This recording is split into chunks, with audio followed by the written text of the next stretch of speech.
अस्सलामुअलैकुम, आप देख रहे हैं यूट्यूब चैनल ख्वाबों की तबीर। आज की इस वीडियो में हम बात करेंगे कि ख्वाब में इज़ार यानी तहबंद देखना कैसा है। बिस्मिल्लाहिर्रहमानिर्रहीम।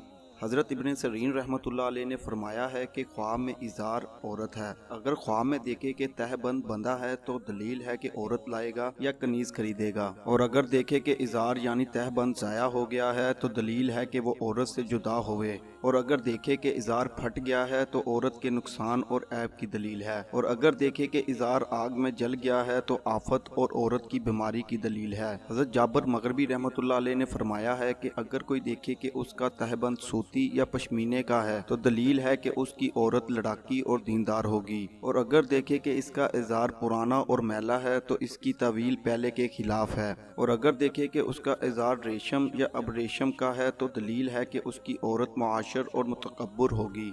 ऐसी ही वीडियोस को देखने के लिए हमारे यूट्यूब चैनल ख्वाबों की तबीर को बिल्कुल सब्सक्राइब करें और हमारी वीडियोस को ज़्यादा से ज़्यादा शेयर करें, क्योंकि अच्छी बात फैलाना सदका जारिया है। अल्लाह निगहबान।